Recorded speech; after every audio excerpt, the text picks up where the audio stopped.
Welcome to Cosmic Comics, Games and Collectibles, your zen of geekism. We carry comics old and new, magazines, toys, games like Pokemon, Magic, D&D. Want Godzilla, Ultraman, Star Trek, Ninja Turtles, Funko Pops? You'll find it all here. Shop our Cosmic Sound Room and pick up a record or two. Enjoy our Comic Coffee Lounge with a cup of Sasquatch coffee while geeking out over a super cool movie on our big screen.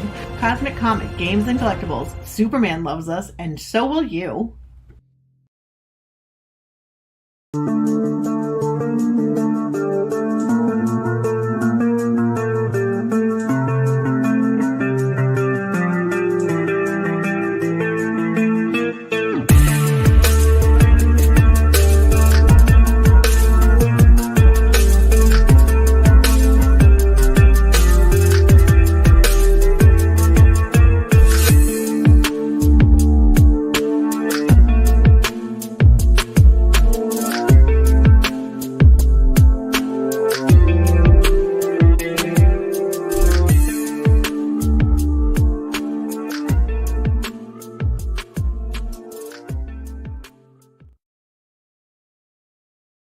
Hi everyone, Jason Hunt here, inviting you to join us every Saturday morning for news, the week's headlines in science fiction, fantasy, horror, comic books, video games, plus Comic-Con updates and the weather, and the occasional interview along the way. We call it Good Morning Multiverse. We hope you join us every Saturday morning at 11 a.m. Eastern, 10 Central, right here on Sci-Fi for Me TV.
Ladies and gentlemen, Mr. Mike Purewal.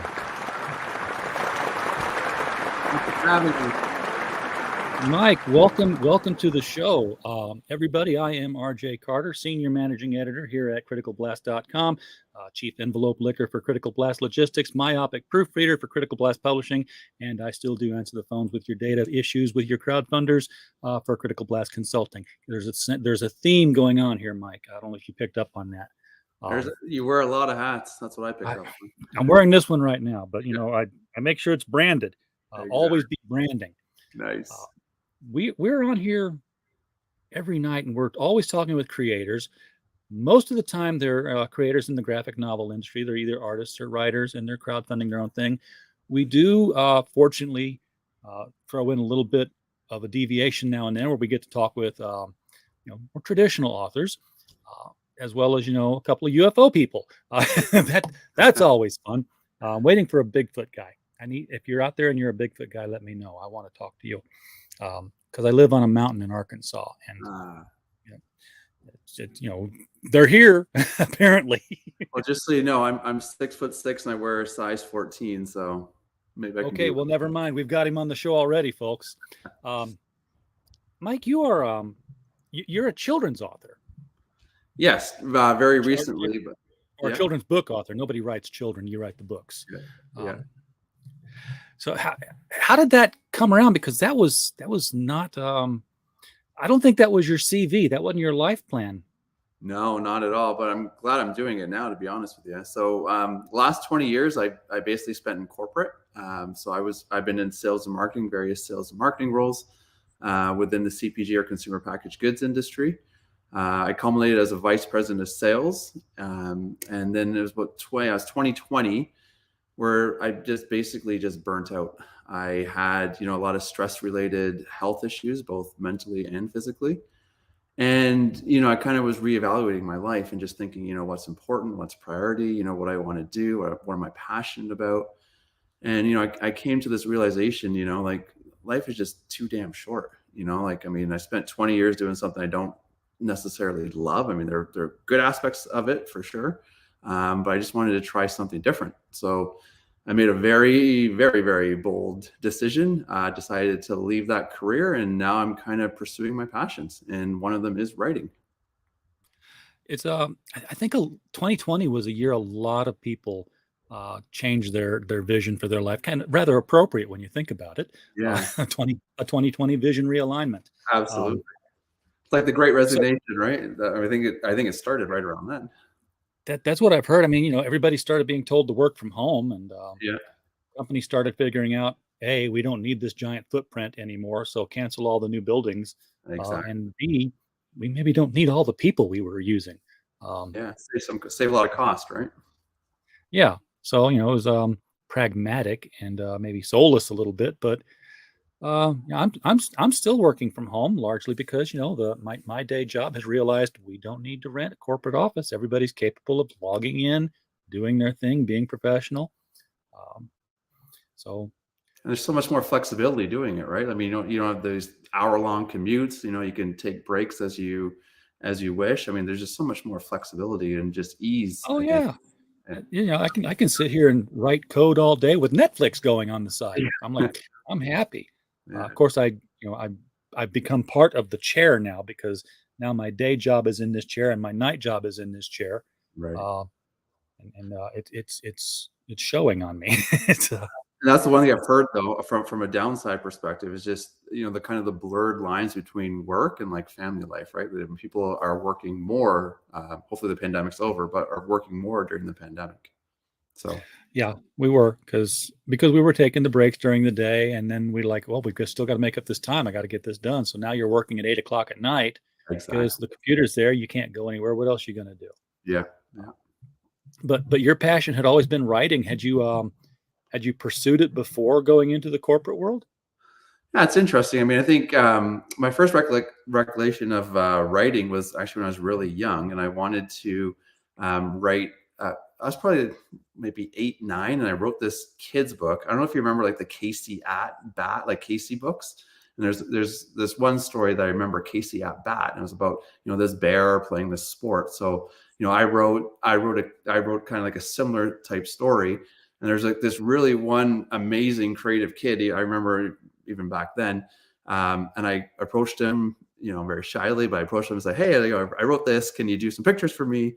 And of course he said no. And that kind of got shut down there.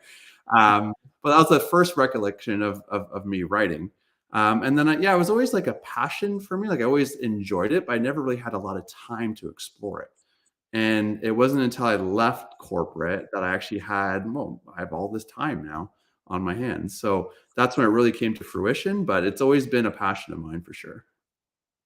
I can relate. I was in first grade when I wrote my first play, and Ah, and it got performed, which was a shock. So oh, that's that amazing. was Good for you. the encouragement I needed to keep going. But fledgling writers, we get out of school and we find out there's these things called grocery bills and food and Yeah. rent. And I remember I was working at a bank in St. Louis in the IT department. And of course, all the books I've had published, which is not that many, but it's like, it's half a dozen. I had a few of them at the time, and they were on my desk, and they're just sitting there like, why are these books always here? Those are my books. Yeah, but why are they here? No, you don't understand. Those are my books. I wrote them. Yeah. And there's this mystique that comes with someone discovering you're an author, where they're like, why are you here? Yeah. It's because, Stephen King gets the majority of the money because it's a contract thing. And then, they get to divide up whatever's left. And now J.K. Rowling's come along and they're fighting it out. Yeah. So we get crumbs. But yeah, people have this impression that if you're a writer, you're New York Times bestseller. Yeah, that's definitely not the case. And it's funny.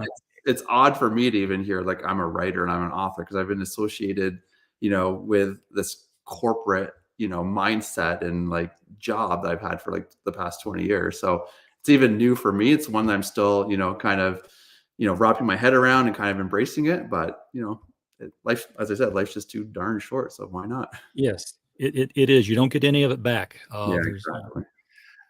So what pushed you towards the specific genre that you're writing in right now? I mean, are you thinking in all genres and this just happened to be the one, or do you have a drive towards writing for children?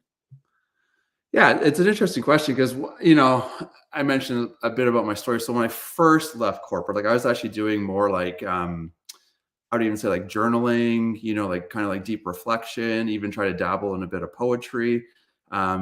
And that just didn't feel necessarily right for me. And it wasn't until, I was with my daughter, which was one of the great things about, me leaving corporate life, was just spending a ton of time with my daughter. And she was 6 at the time.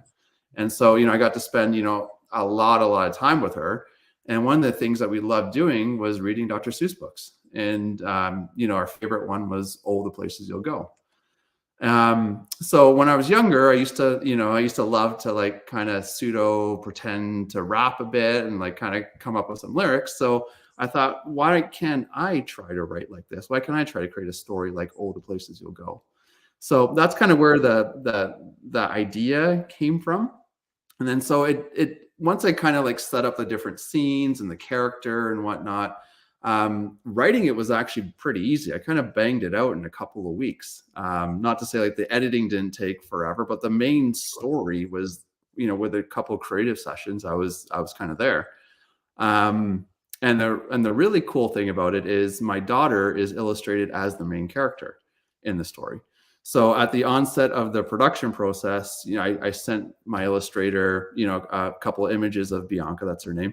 And she was illustrated throughout. And it was such a cool moment, or moments, like every single time that we would get illustrations back, I'd sit down with her and like we'd share this moment, right? Of, this is like her and this story coming to life. Yeah. And like, she'd give her input and feedback. Well, this looks good, or, this can change. And, it was just really cool. And there's 32 illustrations of her. And, when the book was finally released and published, like she was just over the moon happy. And, she's reading the book. She took a book to her classroom and like, she was like the star of the day. And, it's just a really cool bonding experience. And, this being her adventure, you've fired off this imagination in her. Now she's going to come up with more adventures of her own now that she's the star of a book. Yeah, absolutely. She'll be sitting at your desk soon, giving you, okay, Dad, here's the next story. Dictate. Right down. It's like, oh. Hopefully, it sparks some creativity, like you said, and writing in her, right? So, exactly. Did she have any input to the story that you were putting her into? I mean, why am I doing that, and why am I not doing this kind of stuff? Not really. I wouldn't say not in the input of the story. It was more, as I said, I kind of banged it out within a couple of weeks, like the main story itself. But, it was more the illustrations that's where we really kind of came together. I mean, I'd read her the story and like, she was 6-ish at the time. So like she understood, but not fully understood. It wasn't, she's 8 now, just turned 8. So to see her go through the process of looking at the pictures and whatnot, I think that's where the moment was. Yeah. She'll be 15 when you blink. So treasure it. And I heard that's scary. 15 now. Oh, yeah, you got a girl. Never mind. Yes. Yeah. Sorry. Yeah. Don't go about traumatic. It's amazing right now, and I hear horror stories. So, and that's happening younger and younger. So. Oh yeah. Well, watch her, hold her close. Yeah. Now, I writing children's stories is an interesting approach for me because I've written novels for different publishers and I've written a couple of children's stories that I'm playing around with, and I've talked with different artists, and we're like, yeah, let's get this done, and I think we're just going to crowdfund one because life is too short to go shopping for publishers and getting more rejection letters when I've already shown I can do it. Yeah. And we have a publishing company. Yeah. And I was like, it's not the same stigma that self-publishing used to be in the 70s and 80s when, you sold a copy to grandma and Aunt May and called yourself an author. Yeah. But at the same time, I'm used to these like thick stack of documents, just, tens of thousands of words. And I wrote the first children's book. I'm like, this is a PowerPoint. Because it's all being told in the stories. Like this is an Excel column with art direction on the side. And it's like I didn't feel like I had written anything. How did you deal with writing a children's book? Because you've done journaling, you know how to write paragraphs, get a flow, set a theme, and then you've got to pare it all down to like a couple of sentences on a page and let the big picture tell it. Yeah, and on top of it, it's rhyming too, right? So that, I mean, you have less words to work with. I think that, I mean, and to me, that was the cool thing. Like it was a challenge, right? Like it was, first time me writing, and then on top of it, for it to be rhythmic, it kind of just challenged me intellectually, which I enjoy doing. And and again, I mean, I don't want to sound conceited by any means, but the story came out pretty quickly, and and I don't know if it was just like a clear mindset that I had at the time or whatnot, but I banged out like three or four stories pretty quickly, at least like the crux of the stories, and I also had and the cool thing about children's books is kind of like what you said, you can envision the illustrations, right? Like you want to kind of create what that image is with each page. So I'd say one of the more challenging things was, to your point, is like paring it down, getting the words down, getting it more succinct, and then kind of putting what you want on what page, and then what the vision is for each page. And I think that's kind of where the creativity came in that, I kind of lacked in my corporate career that I really enjoy doing now. Now, you left corporate for mental health and physical health reasons, and that got the attention of someone. I'm not quite sure how this came about, but you were the subject of a video of, highlighting people who make life changes. Can you tell us a little bit about how that came to be? Yeah, for sure. So I mentioned I'm, well, at least I call it like my midlife creative crisis that I'm having right now. So one thing that I wanted to do was to write. And another thing I wanted to do was to learn how to like act. So in my earlier days, in my early 20s, I actually had an opportunity to act, and I turned that down, mostly because I was focused on my career at that time. And I've always really regretted that decision, to be honest. And, it's always something that I had to regret, and I don't want to have any more regrets. Especially as you mentioned, I kind of went through like the burnt out, the stress, the mental, physical health challenges that I went through. So I thought, life's too short again. Hey, I'm now, in my early 40s. Is it too late to try acting? Dude, you don't look it. You're Oh, sitting yeah? here saying, my early 20s. I'm like, that was like 4 years ago. Come on. No. I appreciate that. Thank you very much. But yeah, I'm in my early 40s now, and I said, why not? Let's try to call up some acting agencies. Let's take acting classes. And so I started doing that, and it is way harder than I ever thought. Like honestly, like newfound respect to all actors. Like it's crazy. Like it's one thing to try to rememorize lines. That's another thing to like act naturally doing it. Like it's crazy, Yeah. but I love it. Like I'm learning. I'm going out of my comfort zone. Like it's awesome. So jumping to your earlier point, I got hired to do this commercial. The company is called Manulife Financial, the parent company of John Hancock. And it was all about, my story. So the story of, being in corporate, being stressed and being, it being an insurance company, how can you, alleviate stress, live a better, healthier, active, more lifestyle. And they kind of gravitated towards my story. They liked how, had the arc of, corporate, then leaving corporate. And now like he's doing, something more for cause related, or, and he's writing books now.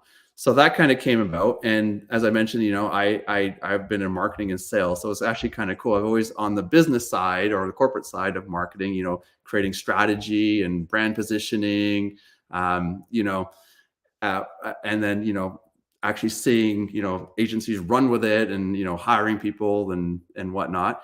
And then for this commercial, being on set and walking through the door as a creative, or, as someone that's cast in this commercial, it was just kind of like, it's like almost like a full circle moment, which is really, really cool to me. Yeah, we've all seen those training videos that they're very corporate, but they had to have actors and creatives create this thing to Yeah, make realistic situations to learn from. exactly. Uh, well, we do have the video here. We're going to show that now of your acting debut, Okay. and it's about 3 minutes long, folks. So we're going to play that, and we'll be right back.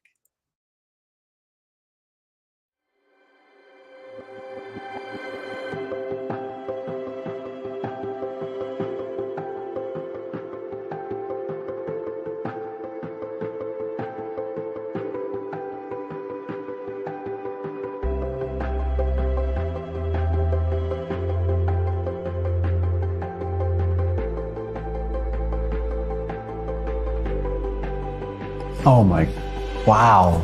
This is absolutely incredible. So this picture is actually a little bit hard for me to look at. This was corporate Mike, a burnt out, very stressed out Mike.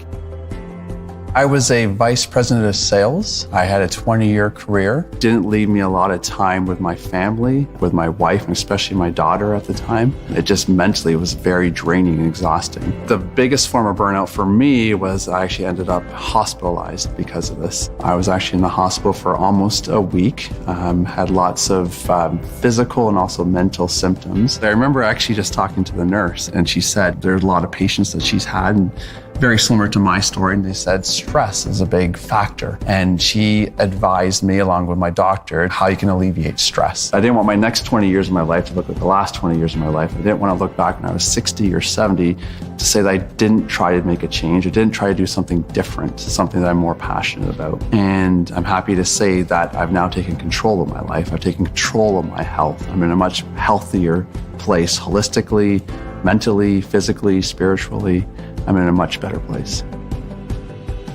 Definitely still working. I mean, I'm still not at the same schedule or pace that I used to, but at a much more relaxed, comfortable pace for my lifestyle. Part of my story is that I've written these children's books. It's a lesson, I think, more for myself, because the underlying tones in one of the book is how to relieve anger and fear and worry. And I got to say, I'm absolutely loving what I'm doing now. I go to the gym 5 days a week, playing basketball again. Now that I'm on this path, I know that I have done the right thing, and I'm very grateful to actually take that leap forward.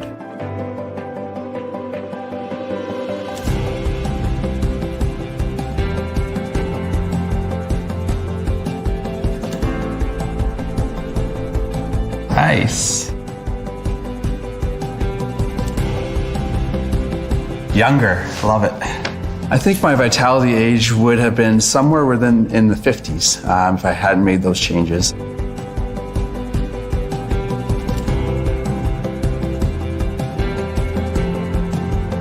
Long-term health goals are to continue on the trajectory that I'm on, obviously taking care of my physical and mental health, and most importantly, being there for my daughter as she grows up as well, and making sure that I'm there for her every step of the way.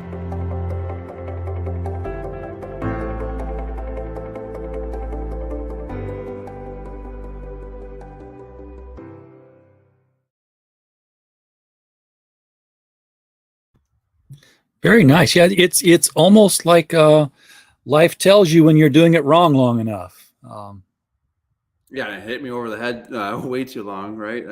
I probably should have pulled out a little bit earlier, but there's a lot of stigma around males, and like being the provider and like, working Okay. and grinding it out. Right. And that was the hardest thing for me. I mean, I wasn't ready to leave until it hit me over the head that I had to leave and had to make changes. So that story kind of documents, my path.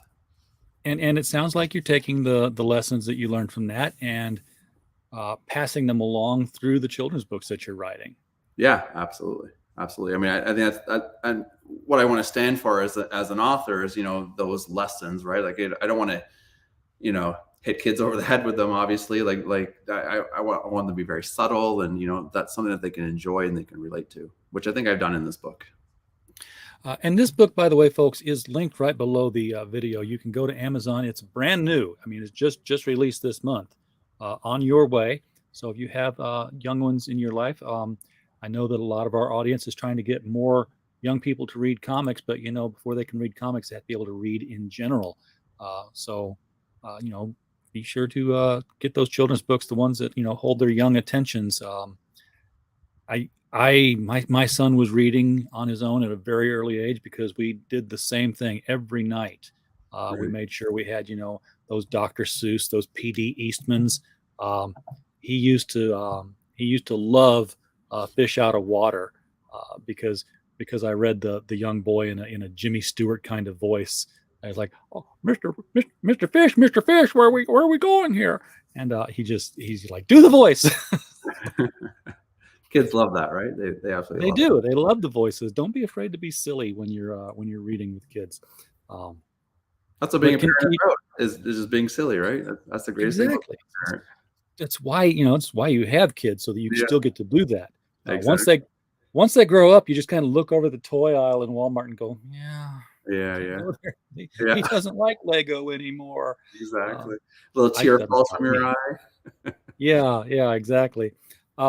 So can you tell us a little bit about On Your Way? I mean, where's she going, and what's the path of the story? Yeah, absolutely. So it starts out, the story starts out as, there's many themes to it. I mean, another one of the main themes outside of kind of mental health that I'm targeting was, to reduce the dependency on technology. So the story starts out by encouraging kids to get off their electronic devices, put that tablet down, turn off the TV. As a parent or parents, you can understand how addicted kids are, right? So that's how the story kind of starts off. And then the character, goes outside to fly her kite, and her kite, flies away, gets stuck in this magical rainbow tree. So and all these animals come out and to play, and then she sees these, construction workers going to chop down the tree, and they chop it down, and she's really, really angry and frustrated. So she says, enough of this. She goes to a city which is overpopulated, overpolluted, but no one's hearing her. So she said, I had enough of this. I'm going to blast off in my rocket ship. She goes up into space. She has this magical dance with the stars. They're playing all sorts of, instruments like guitars and sitars and, just all these instruments. And she has a blast. She then travels a little bit further, gets lost in this mysterious planet. She runs out of gas, so she has to find new gas. Once she does that, she circles back down to Earth. Only to crash in the ocean and not to have worry or fear there, but she actually lands to the center of the Earth where there's these magical powers at the universe, and they fix her ship and she blasts off home and she's ready to make more adventures. I'm reminded of Harold and the Purple Crayon because it just went from one thing to the next thing to the next thing, and always a problem, always a solution. Exactly. That's what I was going for. Exactly. So it sounds like it would make for a fun, because you've got the I hear things in the descriptions you gave, the overcrowded city, the stars playing instruments. It sounds like it would make for a very fun animated short film. Yeah, definitely. I mean, if it ever gets to that'd be incredible. And my illustrator was amazing. I mean, it's one of those books that, kids will pick up, or even parents will pick up, multiple times. There's going to be something new that they see in each illustration. Oh, I missed that. Oh, I didn't see that. Oh, that's so cool. Something that they're going to stare at. The illustrations are so vibrant and vivid and so colorful. So I think kids will really enjoy it. And you have some of those illustrations available there if you want to share them. Yeah, absolutely. We'll bring the screen up as you have them ready. And to do that, I'm going to have to close down the drive-in because it will block off things. So you tell me when you're ready. What I can show is I can show kind of the first initial sketches, and I can see kind of where we netted out. We have it pulled up now. We're looking at your background. Okay, perfect. So this is one. This is at the beginning of the story. So this is one of the first sketches that I got from my illustrator, and you can see it's a tree with animals and whatnot. And then once it gets colored in, that's kind of the vibrant rainbow tree and the fun, playful animals. That's very nicely drawn. That's very child friendly. Definitely, absolutely. And I wanted that rich color palette. I wanted it to be very warm and inviting. I think the illustrator knocked it out of the park. And then this is kind of one where we didn't see eye to eye. So this was kind of that scene that I was describing to you. Like it was like I was trying to picture like a magical ball where there's like a lot of like dancing with the stars. And so what the illustrator first came back with was kind of this, this girl in this magical ball with these stars playing these instruments. And I'm like, that's not really what I was envisioning. And then so we got this page to right here. So you can see she's with her friends and her spaceships, and there's all these cool stars, like again, very vibrant colors. But there's there's the drums, there's the guitar, there's a sitar, there's a violin, saxophone. Like there's so many musical instruments, and they're up in space having a party. Yeah, when she gets older, she can come back and say, "Dad, there's no air in space. Sound can't travel." Well, but see, that's the cool thing about being a kids author, right? You can just make stuff up. Everything happens. That previous picture, though, I see the difference there. Because the stars were like inside the ball too. But sorry. you get yourself a guy who's a 3D printer, and that you'd have the basis for a pretty cool snow globe there. Just throw some glittery stars in it, and have her standing in the middle. Exactly. Yeah. You're 100% bang on there. And I have another image. This was and these ones blew my mind because I was trying to be as directive as possible with the creative. And there's one part, well, the end of the story was, she goes and she sees the power of the universe. And I kind of said, that's the one part of the story that I really can't imagine or envision. So I kind of left it up to my illustrator, like, hey, and it's cool, to be a creative, to kind of have that freedom, right? To kind of explore and, for creatives to use their imagination. So I kind of said, for this scene at the center of the earth with the powers of the universe, you do what comes to your mind and you tell me. So he sent this sketch, and this is kind of what represents here is, the powers of the universe has the power to, recreate essentially. So here's the rainbow tree that was earlier that was chopped to the ground. And then the powers with more seeding kind of create new rainbow trees. And I was really blown away by these when I first saw them, just the level of detail. And then when I got them actually colored in, this is what the page looks like. Oh, okay. It's a bit of a circle of life kind of lesson there. Exactly. And that's kind of what I was going for. Very nicely done. Have you received your proof copies of this yet, or are you still looking just digital? No, I got the physical copies. Silly me. I just think I don't have one on me. They're actually upstairs. No, that's fine. But hardcover? It's paperback. Okay. I'll just show you just very quickly if the listeners are interested. So here's where the cover started. This is all cover. So here she is. She's with her spaceship kind of floating in the center. Here's the stars at the top, and here's kind of the powers of the universe. And, and my illustrator was amazing. We went back and forth sometimes, 5 or 6 times. I'm sure I was a pain in the butt, but, I wanted a really, really great finished product. So that was the first version. And then I kind of said, well, let's switch it up. Like, let's have her, let's get a rainbow tree in first and foremost. I think kids are just naturally gravitated towards like color and like trees and nature. Yeah. So we got the rainbow tree in. I told them to spread out the stars. But then she was kind of like floating in midair almost, right? And the spaceship was down here.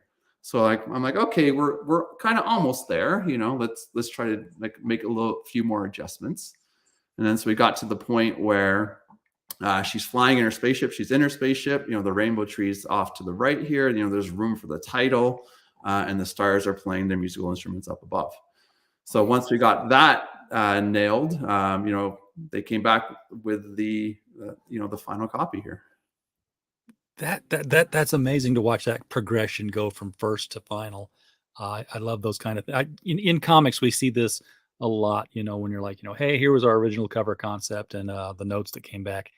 I think every artist who's already a professional, maybe not the ones who want to be professionals aren't used to it yet, but everyone that is a professional is used to redrawing and redrawing based on editorial feedback, especially for a commercial purpose. Yeah. It's different if you're putting it on your own canvas for your own showing. It is what you want it to be. But once you go into fine art like this, commercial art, be prepared to do it again and again. It's funny because part of my corporate career, I actually worked agency side as well, and I got a good feel for understanding like clients' requests, and then kind of translating how that could be from a creative perspective, and having that dialogue between creative. I mean, I'm from an art perspective. I mean, I'm a terrible artist, so when I see creative like this, it just blows my mind, and I kind of glad I had that experience to kind of be able to relate to my illustrator. Yeah, I had an artist friend who did commercial art for a grocery store chain. He was worked in the marketing department, of course, and he drew all the cartoon animals for the cereal boxes and stuff like that.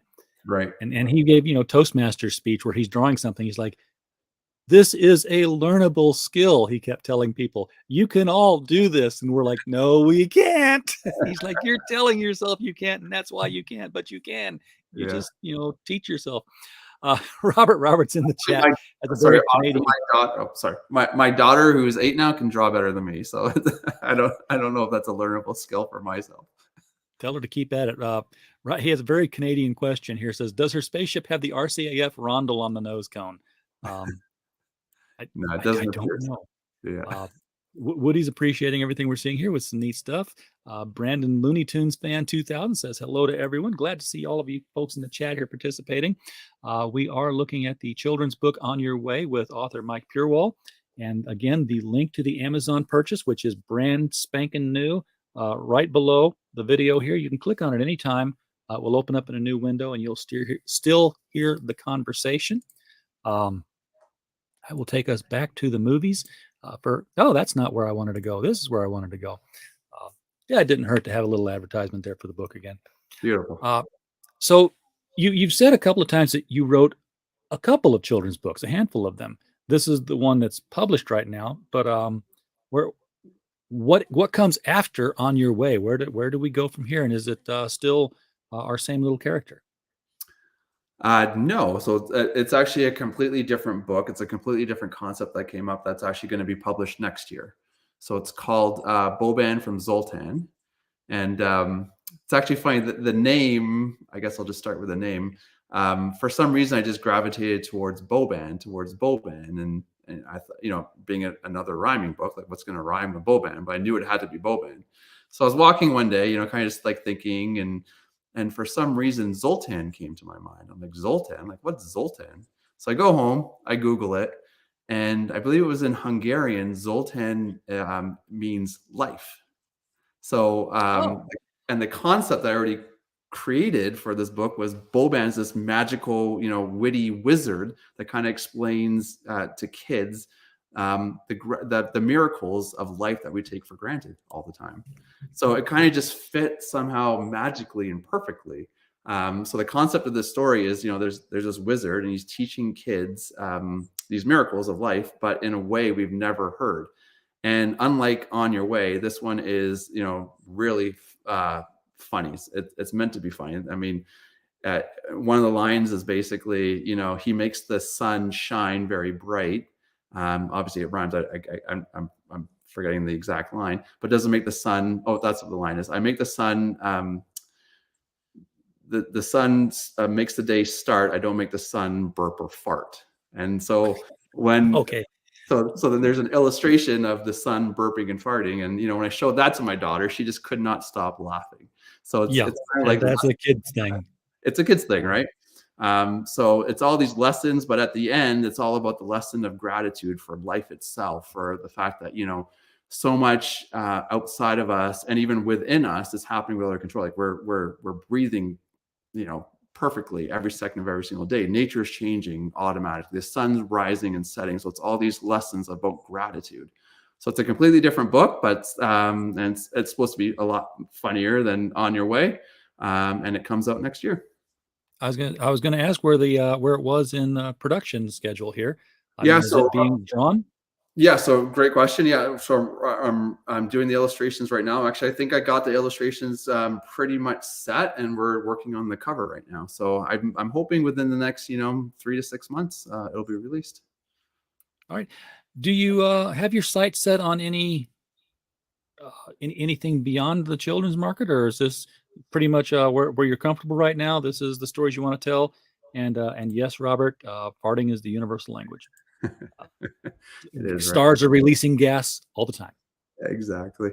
Yeah, it's a good question. I haven't really thought past that because I'm kind of thinking about creating some more children's books. So, I mean, I know I haven't really dabbled. I know you said you tried different novels and things like that. I haven't really thought about that per se. Like I think I'm still in the children's book. I mean, I like to just still journal and reflect and see where that takes me. But as of right now, I'm kind of on this path of, children's author and see if I can actually act, which right now it's really difficult.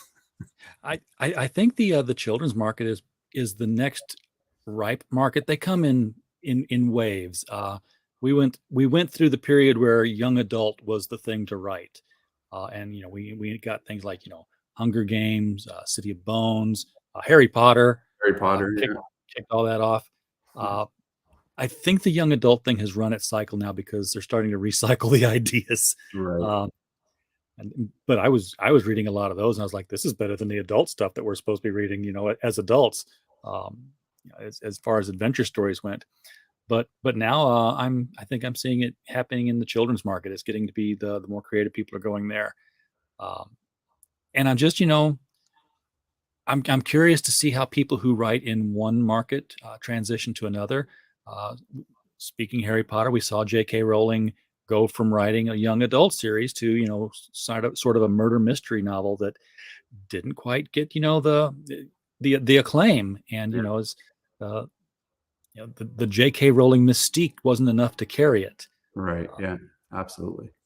Yeah, and I just want to say, like the journey to getting published too. I mean, it's just, like for anybody who's out there who's trying or like who's frustrated. I mean, I myself, I sent my manuscript out to, I think it was over 150 different publishers. Like you're gonna get rejected. Like there's no denying it.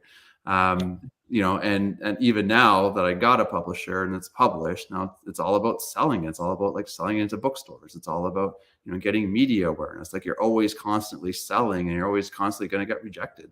So, just a word of advice, just, if you really want it, just be tenacious and, keep on pounding away and hopefully, something else. Yeah, exactly. Yeah. I feel sorry for the people who get published with their first submission, because when their second book comes along and they send it to someone else and they get rejected, they'll be all petulant and like, what are you doing? I'm, Yeah, exactly. It's like this miracle that happened. You get published right away, and then the second one, third one, it's nowhere near as easy for sure. Yeah, I shopped my first book all over the place, and then I still remember the day in early 2001 when Telos Publishing over in England came back got an email says, hey, we think this hits all the right notes, and we'd be pleased to publish it. And I'm like just dancing all over the house, and you'd think I'd written the next War and Peace instead of just like a children's novella, but it was because they assigned an illustrator to it, and everything. I was like, yeah, this is fantastic.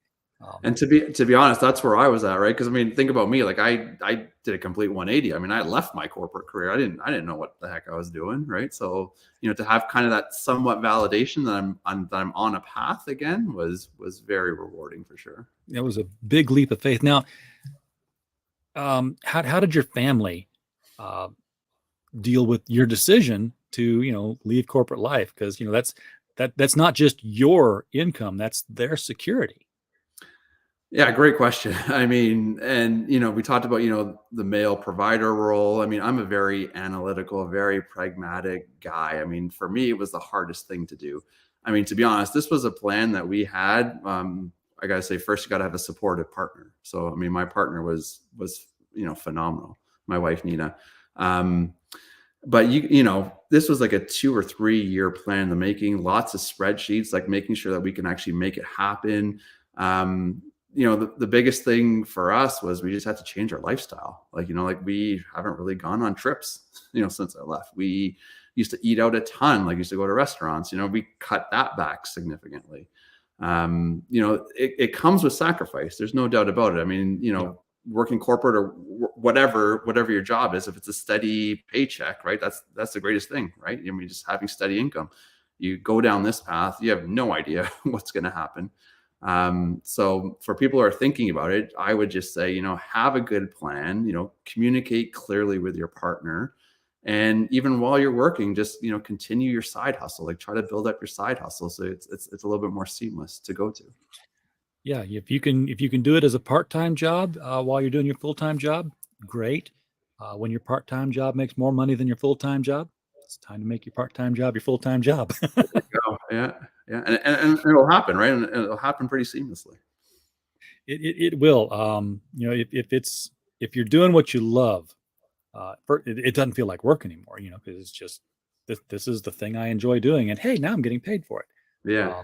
And I gotta say, like, man, I don't want to bash. I mean, a lot of my close buddies and whatnot are in corporate and they're doing well and they're loving it. But just for me personally, just basically what I went through from a health perspective, like I'm loving this path right now. I mean, I wake up in the morning and I love it. Like it's just awesome. And hopefully, the stars align and I can continue doing this and continue pumping up books and see where it goes. Well, it sounds like you're on your way. And we wish you the best of success. Mike, thank you so much for coming on the show tonight and bringing On Your Way with you to show to us and for sharing your story. I think it's a very inspiring story. I hope people were able to take something away from this to themselves that they can apply to their own careers. We have a lot of creatives in our audience who watch this both live and on the replay. And again, if you're here on the replay, for your now, our then kind of thing, link is still below. It's going to stay with the description of the video. Will be replayable immediately after we end the live broadcast here. So kick out to Amazon. Full transparency, all Amazon links on this channel do have the Critical Blast affiliation to them. So they kick us a nickel if you buy a book off of the Amazon link. Doesn't take anything away from the author. Amazon throws that out as advertising expense. So don't think that we're pulling anything away from Mike here. He's still getting the full royalties from his publisher. Nothing bad there. So, but we'd appreciate it. It kind of makes us feel like we're doing something. It's not so much that I get the nickel. It's the feeling I get that, hey, we sold a book for the guy. The nickels are just an indication that we did what we're supposed to do, and get Mike's book into your hands. I really appreciate that, RJ. Thank you so much. Folks in the chat, thank you for having me tonight. It was an awesome conversation, and thank you. Glad to do it, and look forward to doing it again. See you with the next book. Exactly. Everybody in the chat, thank you so much for being here tonight. We don't have a show without you. We're just a podcast falling in the woods otherwise. So we're glad that you were here. And while you were here, as always, we just hope you had a blast. Good night.